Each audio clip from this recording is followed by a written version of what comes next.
So I wanted to build a gym, Yeah. which ultimately got built next to the YMCA on Doyle Avenue. Okay. A very complex project. Neighborhood had never had a gym.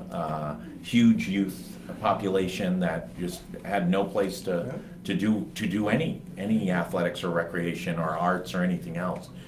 Finding a spot was tough.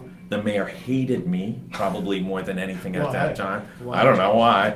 And worked behind the scenes like a ninja with John Palmieri to slide this thing into a point in which the mayor couldn't kill it at that point. Yep. John was like a ninja making sure it all happened. And he made it happen because it was a good thing for the city of Providence and good things for kids in Providence. I Just a stayed close to classic. John. We're family friends.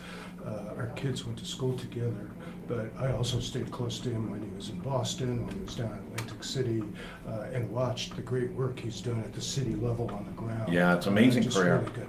Yeah, it's probably one of the best careers other than Moses in New York, right? Probably right up there. They should write a book. Right, Yeah. absolutely.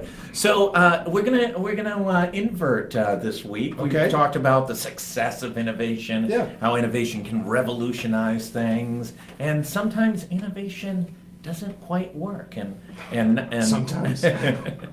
and not to beat up on a fallen hero, but there was a wildly interesting company that started in Rhode Island called Grey Cork, and it went out to really challenge and disrupt IKEA, which once in its time was a disruptor in and of itself. Correct. Which was a low-cost, high-design furniture that millennials could put in their apartments or in their new first homes, and it was going to be easy to put together and inexpensive, and they were successful. They raised about $1 million just over a year ago. It wasn't very long ago. Right. And sadly, news broke out over about the past week in the furnishing industry that Grey Cork had run out of money and ceased to operate. Yeah, I saw your article about that, and it is a good conversation.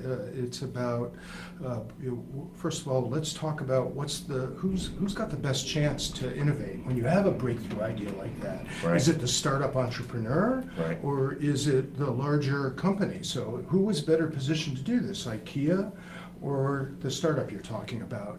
And so, what would you like? Let's start. What would you guess? Like, who has the better shot at innovating? Well, Plain sheet of paper or a big institution? Well, I got to tell you, you learn the most from my standpoint. When you don't have resources, you innovate. Right. And you innovate faster and better and stronger than other. Yep. Now, once you start to develop and you get your feet under you, it's nice to have some resources. Well, there's accordingly. no right or wrong answer Yeah. to this question. I'm glad that both are possible. Yeah. And at BIF, I focus on the larger institutions. Right. Reinvention. But I love entrepreneurs Yeah. and startups. The advantage they have is, as you say, clean sheet of paper, Yeah. beginner's mind. Right? Yeah. Like we don't have all the baggage and legacy. Right. So we can start with that clean sheet of paper. We can come up with a better way to deliver customer value. Right. And then at a very small scale, we can try it and we can keep iterating until it happens. That's what entrepreneurs do, right? Right. They don't get it right on the first try. They keep changing it until they get it right. And Yeah. they have nowhere else to turn. And so this is the advantage of being a startup entrepreneur. Of course, the disadvantage is, you have to beg for a nickel of seed capital to get something going. You don't have existing channels to reach customers. Right. You don't have the staying power to try it 8 different ways Right. until it works. So, Well, and a little X factor for them, they need inventory, right? You got to buy a bunch, you got to build a bunch of which furniture. takes working capital, Yeah. and it takes time. So while all the advantages that the startup entrepreneur has, that clean sheet of paper, they also have big disadvantages to be able to do it because it takes time, it takes money, right? And you can have the best idea but be too early as a startup entrepreneur, and you could run out of money. I mean, $1 million of seed capital sounds like a healthy amount. Doesn't last very long when you're trying to compete in a marketplace that has IKEA there. Right. Now, the other side of that equation is, the chances of an IKEA innovating to deliver better value to their customers. So they have all the flip side. They have the advantages of time, they have the advantages of resources, they have customer channels, but what they don't have is beginner's mind, No. right? Because they're stuck in the way that it works today. So They're also stuck with directions that are impossible to follow. That's another idea. Tell me about it. That little Allen wrench and like how many pieces of Oh my furniture. God. All our furniture came from there. But this back and forth of, is it better to be an entrepreneur starting something up, or is it better to work with institutions to try to get them to innovate? Right. And there's pros and cons to both. I think to change our communities and our economy is going to take both things. It's not one or the other. We want a thriving startup, because how many different startup entrepreneurs does it take to get one that makes it through that tough period? You better have a big number of them, because many of them are going to fail. Right? On the other side, you've got lots of large institutions and companies, and not all of them are going to have the fortitude to be able to try something new, particularly stuff that might cannibalize or disrupt their own business, which is hard. Well, I think that's the hard part for Rhode Islanders. You see that and you say, oh God, that was a cool little company, Rhode Island guy, went to school locally, young and handsome, all those things. Well, in Boston, there's 1,000 of those starting up every month, right? Here, we get about 10 of them at any one time. And then we get, so when then one it's dies, big news, and you write a story every time one of them fails. we write a story every time one of them launches. We write a story when they get $1 million. Getting $1 million in seed capital a big deal in Rhode Island is big news. Right. In Brighton, there's probably 50 companies that got $1 million last month. Right, but they have the same failure rates as Absolutely. anywhere else. Right. They just have more of them. Correct. In the hopes that one of them is going to succeed. Yeah. See, I believe the innovation agenda for the state should be both supporting entrepreneurs so we have more of those stories. Right. Yes, some of them are going to fail, but that's what happens, right? But we also should focus on innovation for existing institutions and companies. Right. Because we need both a top-down and a bottom-up approach if we're going to really turn this economy around. Well, all of Elon Musk's rockets have not made its way to Mars, as I think I've read. Many of them blow up and crash, just like the North Koreans. Well, did you see, I love the story about how they're trying to reuse the rocketry for a second. Normally this stuff goes into the ocean Right. gone. They're trying to actually land it on a landing platform. And I know I watched, because I'm a space geek. So I watched them, and it failed miserably for a bunch of times until they finally landed it. You have to have the staying power to, I keep saying, my technical term for this is try more stuff. Yeah, right. If we don't try more stuff, we're never going to innovate and change customer value or change our economy. But if you're going to try more stuff, some things are going to fail, and we don't like to fail. What if we could reimagine failure as intentional iteration? The Right. only way you learn, this is what they do in Silicon Right. Valley. Like, it's a badge of honor to fail. If you talk to an entrepreneur in Silicon Valley, if they haven't failed 2 or 3 times, they haven't earned their stripes. Well, I got to tell you, in politics, it's the same way. I mean, you look at just about everybody, whether it's George Herbert Walker Bush running for United States Right. Senate, or president, failed a couple times, or John Chafee lost a governor's race and a Senate seat, and Barack Obama ran for Congress and got pants the first time Well, how many he ran times for did Congress. Abraham Lincoln? How Right. many times did Abraham Lincoln try to run, and lost before he became one of the most famous, if not the most famous president, that we have of all time? So let's talk about, so last Tuesday, Wednesday, social media around this place blew up when you guys released an interesting, that was my feed, and it wasn't just in one place or another. It was on Facebook, Yeah. it was on Twitter, it was on LinkedIn. You definitely got a little attention on launching this. Talk a little bit about what you put out there and what you think the impact is. So what we did, what you're referring to, is we released our design methodology, BIF's design methodology, to develop what we call what's next. Yeah. Next practices or entire new business models. How do you make it safer and easier to manage, to do the R&D, to do the exploration of these things? And we've been doing this work for a lot of years, and we've been going up the learning curve and have lots of black and blue marks about what does it take to actually do it. So what we did last week is we published and made available to anybody who wants it the actual methodology. These are the steps and the activities, the inputs and the outputs of every step along the path. And so we broke it down. We put out a very cool, highly visual tool that people can use, and we just released it. Now, a lot of people looked at me and said, "Why would you release it?" Well, this that was is what my you question. did, I mean, right? Kentucky Fried Chicken doesn't give out the original recipe. Right? Well, if we're going to be about innovation, Yeah. we're going to be about doing it in an open source way so we can all learn from each other. The way we get better at BIF is by putting it out there. Yeah. People will hack it, people will use it in different ways. They will come back and they'll share with us, this is what we learned, this is a better way to do it. We'll get better, Yeah. they'll get better, and we'll change our communities, we'll change our organizations. And so this is central to who we are at BIF. So we put it out there and we have thick skin. Yeah. Tell us you like it, tell us you don't like it, tell us how you used it, tell us how you made it better. Because if there's a better way to do it than the way we do it, then we want to know. Right? And we want to help you do it better as well. We have to all be in this together. We have to all innovate together. We're going to use it the way we use it.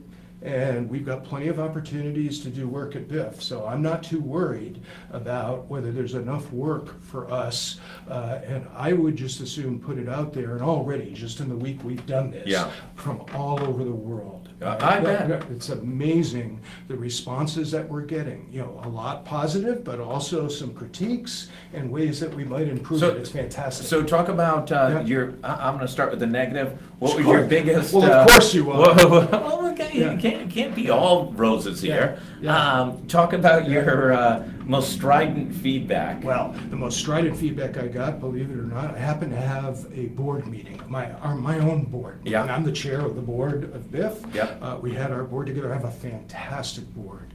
And I was really excited because we were releasing this methodology. And the board sat there and in no uncertain terms said, "Saul, this is a fantastic methodology.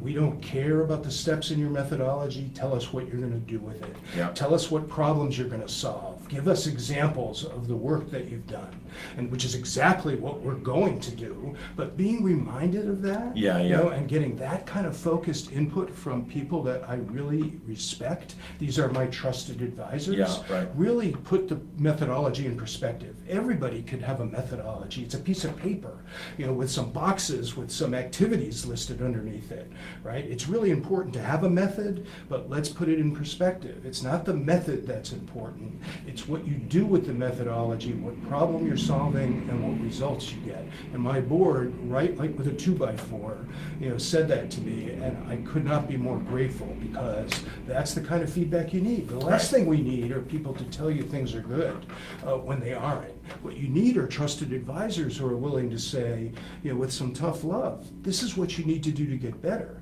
And if your objective is really to get better, then you listen to it. Is it applicable to anything? No, it's not applicable to anything. It's not a process that's designed to tweak, like just do stuff a little bit better. We built a methodology. If you really want to innovate, if you really want to get to what's next, right, you've got to push yourself. Right, it's challenging. So it's not a traditional business plan. It's not a traditional, here's how I make what I want to do a little bit better. Could any sector of business use it? Yes, absolutely. It's applicable to any individual, any organization, or any community that says what we're doing, however great it is not enough. And doing just small incremental steps is not enough. We've got to be bolder. We have to transform our community, our economy, our organization, organization, or you know what, ourselves. Yeah. Right? This is a way to make it safer and easier to manage, Yeah. and it gives you the actual recipe for how to do it, and a framework to think about how you do it, and you can apply it in any context as long as you're self-aware enough to know that what you're doing today is probably not enough to be relevant to what's happening tomorrow in a rapidly changing world, and tweaks are not enough. Nonprofits can use it as equally as Any Xerox. Any organization, we say institutions, that know that tweaks are not enough and that they need to imagine, prototype, and test exactly what the future looks like so they can move more aggressively towards it. Is there a warning label that says it may be too late for you? Yeah. You know, you're already in the slide. You're in the death slide. Yeah, well, it's never too late. Of course, it's always better to do it from a position of strength. Yeah. Right. You have more degrees of freedom, more resources. It's easier to take small steps towards bold change when you're strong and you're at the top of your game than it is when you're completely being disrupted. We've talked about media and newspapers, that are under enormous pain right now. Did you get a call from anyone on Fountain Street for a copy of the? I did not. Then, to the positive side, where's the most innovative place? What's the most interesting? What's the most exciting? What do you take the most satisfaction of where this is being implemented? Well, it's being implemented in a lot of places. We happen to focus at BIF on healthcare, education, and government or public services. Yep. Those are our three target sectors. That's our choice. Right. That's the strategy that we have for how we're going to enable the transformation of our important social systems. That's why we're a nonprofit, because we want to use these tools there, even though they can be used in any institution, in any industry. So the success we're having, the education projects are hugely inspiring about what does it look like to transform a school system, to make lifelong learning and education platforms right there to create the 21st century workforce that we want. I told you in a previous interview about the work we're doing in healthcare. Absolutely. Right, desperately needed for us to be focused on citizens and patients and to help us be more responsible for our own well-being. How do we go from sick care to well care? Same thing is true in government. Right? How do we get more connected to citizens? How do we let citizens kind of drive the needs and the pain points, and then start to model the way government provides services that are tied to citizen experience? And we've been working on that. I thought you were a nonprofit because you work in healthcare and in education. You found out what hospital presidents make and college presidents make, and you said, why be a for-profit? Those guys are killing it. Well, I believe it allows me to say I don't buy these silos, because I think innovation is really about playing with the parts across these silos. So the minute we get wrapped up in language like for-profits, nonprofits, social sector, like for-profit sector, the minute we do that, we are carving out a silo and saying, it's just for our swim lane. Right. I believe the only way we're going to solve these problems is if we find innovators that are willing to play with the parts, combine our capabilities in different ways to change the patient, the student, the citizen experience. Gary was on, I don't know if you heard him, we talked a little bit about DCYF and the horrific things that are going on there, 10 babies under 18 months dying in the past 26 months. Is DCYF a potential place for what's more important than family well-being, particularly for children and youth, and creating safe conditions for them to be able to thrive. And so we should be looking at that problem through the lens of families, and it's a small place. We know exactly how many families there are in Rhode Island. Right. We almost know them by name. It's such a small place. Why aren't we innovating and designing models that cut across the public and private sector to actually change the experience and outcomes? Instead, what we do is we point fingers and we say it's government's problem. problem. Yeah, right. You fix it, or it's the private sector. Like, we've got to stop this. We can fix this for our families Yeah. and for our youth, but in order to do it, we're going to have to create the safe conditions to be able to explore and test different approaches, because just tweaking our current approaches isn't working. No. Last question. Yep. What's the most unusual application that has even surprised you of either a assignment you guys have received or that you guys have helped somebody think through the process? The more unusual the ideas, the more I learn from them. Yeah. So if you look at the work that's gone on over the years, ranging from, I'm a police chief and I want to flip the model to one that's about community policing, which Yeah. we know about here Yeah. in Rhode Island, Sure. which was a very different model, Yeah. to a rabbi who wants to take the innovation concepts and disruption theory and apply it to organized religion. So instead of thinking about it as just the institutions that are delivering Yeah. religious services to us, how about thinking about it from the standpoint of us, our families, and the citizens? Say, what are the tools we can use to enable human flourishing and completely disrupting organized religion? The more different the stories are, the more we learn from them. We have to stop thinking that the only way we learn is from examples that are in our own industry, Right. in our own sector, and we have to look to stories that come from outside of that. We at BIF call it random collisions of unusual suspects, or Yeah, making that's a great. ruckus, Yeah. right? That we learn in the gray area, we learn by lifting our heads up from our own silo and paying attention to folks that are really trying to transform something in other sectors, because what everybody who's trying to innovate shares is that genetic code that says we're going to develop what's next and we're not going to stop